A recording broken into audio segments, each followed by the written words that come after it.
ये लड़का गलती से नदी में गिर गया, लेकिन सौभाग्य से एक रोबोट ने उसकी जान बचा ली। शायद इन दोनों की किस्मत में यही लिखा था कि ये एक दूसरे की जान बचाए। लड़का मिट्टी खोदा और रोबोट को जमीन से बाहर निकाला। वह उसे घर लाया और आते ही रोबोट अचानक एक्टिव हो गया। इस रोबोट के अंदर एक अनोखी कला थी। ये किसी भी चीज को आसानी से देखकर नकल कर सकता था। लड़के ने उसके ऊपर लगे कीचड़ को धोया। जैसे ही कीचड़ हटा, रोबोट की छाती पर एक नाम चमका, एडम। अब लड़का उसे लेकर अपने पिता के पास पहुंचा। पिता ने उससे कहा कि इसे रोबोट फाइटिंग प्रतियोगिता में भेजो, जीत गए तो करोड़पति बन सकते हैं। हालांकि इससे पहले पिता 2 रोबोट हार चुके थे, लेकिन फिर भी उन्होंने हार नहीं मानी। लड़के ने उनकी बात मान ली। समस्या बस यह थी कि एडम को फाइटिंग सिखाई ही नहीं गई थी। फिर दोनों एडम को लेकर प्रतियोगिता में पहुंच गए। यहाँ लड़के ने बहुत बड़े बड़े रोबोट देखे, जिनके सामने एडम काफी छोटा था। प्रतियोगिता टीम ने किसी तरह एडम को शामिल कर लिया। जाते समय उन्होंने देखा कि कई रोबोट टुकड़ों में बिखरे हुए थे। यह देख दोनों घबरा गए, लेकिन फिर भी हिम्मत नहीं हारी। अगली सुबह वो एडम को लेकर ग्राउंड पहुंचे। एडम के सामने एक विशाल रोबोट खड़ा था। सभी लोग उसी बड़े रोबोट के सपोर्ट में थे। फाइट शुरू हुई।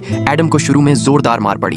वो बुरी तरह गिर पड़ा, लेकिन फिर भी उठ गया। उसे खड़ा होता देख लड़का और पिता दोनों की आंखों में उम्मीद लौट आई। तभी बड़े रोबोट के मालिक ने आकर कहा, हार मान लो, ये पैसे रख लो। लेकिन अब एडम समझ चुका था कि लड़ाई कैसे करनी है, और फिर एक ही झटके में एडम ने बड़े रोबोट को जमीन चटा दी। फाइट जीतते ही बड़े बड़े खरीदार एडम को खरीदने के लिए लाइन में लग गए। उसके बाद एडम को रोज प्रैक्टिस कराने लगे। एडम जल्द ही माहिर हो गया। लेकिन एक दिन उसका सामना हुआ एक बेहद खतरनाक रोबोट से, जिसके सामने एडम काफी कमजोर लग रहा था। फाइट के दौरान वह बार बार गिर रहा था। पिता और लड़का दोनों घबरा गए। तभी एडम ने मौका देखकर एक जोरदार शॉट मारा, जिससे वह खतरनाक रोबोट जमीन पर गिर पड़ा। अब तक एडम करोड़ों रुपए कमा चुका था। जल्द ही उसे वर्ल्ड फाइटिंग चैंपियनशिप में बुलाया गया। ये उसका पहला मौका था। इतने बड़े मंच पर इस बार उसके सामने 2 मुंह वाला रोबोट था, जो एक कंप्यूटर से कंट्रोल हो रहा था, जबकि एडम ने सिर्फ ट्रेनिंग ली थी। लड़का और उसके पिता बहुत टेंशन में थे। तभी एडम अपनी असली दांव चली और 2 ही फाइट में 2 मुंह वाले रोबोट को जमीन चटा दिया। अब एडम दुनिया का सबसे खतरनाक रोबोट बन चुका था।